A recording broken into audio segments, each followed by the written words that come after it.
হরে কৃষ্ণ বন্ধুরা, আপনার বাড়িতে আসা এই 5 ধরনের লোককে কখনোই আপনার বাড়ি থেকে ফিরিয়ে দেবেন না, কারণ স্বয়ং ভগবান এদের মাধ্যমে আপনার জন্য সৌভাগ্য এবং আশীর্বাদ নিয়ে আসে। এদের মাধ্যমেই দেবদেবীরা আপনার এবং আপনার পরিবারের উপর অত্যন্ত প্রসন্ন হন। নিজের ভাগ্যকে পরিবর্তন করতে এবং নতুন কিছু তথ্য জানার জন্য ভিডিওটি সম্পূর্ণ দেখার অনুরোধ রইল। আসুন এবার জেনে নেওয়া যাক এই 5 ধরনের লোক কারা। 1. যদি আপনার বাড়িতে বা আপনার কাছে সাহায্যের জন্য কোনো অসহায় মহিলা আসে, তাহলে কখনোই ওনাকে খালি হাতে ফিরাবেন না। অসহায় মহিলাকে করা আপনার ছোট্ট একটি সাহায্যও শ্রীকৃষ্ণকে অত্যন্ত প্রসন্ন করে তোলে। 2. যদি আপনার বাড়িতে কোনো হিজড়া আসে, তাহলে এদের সাধ্যমতো দান দিয়ে এদের আশীর্বাদ নিন। হিজড়া যদি ওদের পার্স থেকে কয়েন্স বের করে দাঁত দিয়ে কামড় দিয়ে আপনার হাতে দেয়, তাহলে জানবেন এটা আপনার ভাগ্যের চাবি। অতি শীঘ্রই আপনার জীবন থেকে অর্থের অভাব, আপনার জীবনের নানান সমস্যা দূর হতে চলেছে। তবে এটি হিজড়া নিজের থেকে দিলে অনেক ভালো ফল পাওয়া যায়।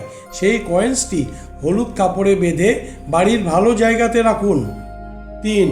যদি আপনার বাড়িতে কোনো অসুস্থ লোক তার চিকিৎসার জন্য সাহায্য চাইতে আসে, তাহলে কখনো তাকে খালি হাতে ফিরিয়ে দেবেন না।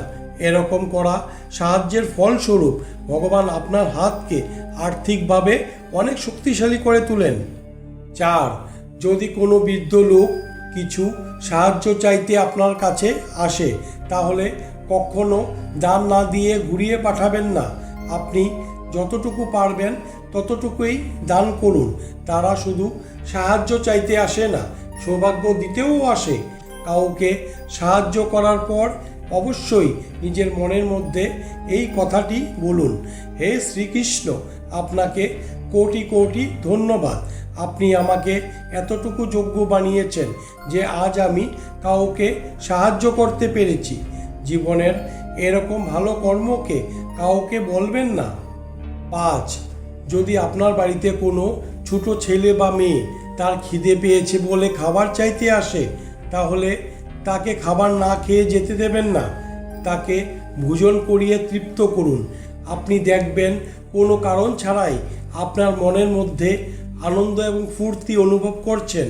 আপনার হৃদয়ের মধ্যে এক অদ্ভুত শান্তি অনুভব করবেন, এতে কোনো সন্দেহ নেই। বন্ধুরা, আশা করি এই 5টি তথ্য জেনে আপনাদের ভালো লেগেছে। ভালো লেগে থাকলে অবশ্যই একটি লাইক করে কমেন্টে জয় শ্রীকৃষ্ণ নামটি লেখার অনুরোধ রইল।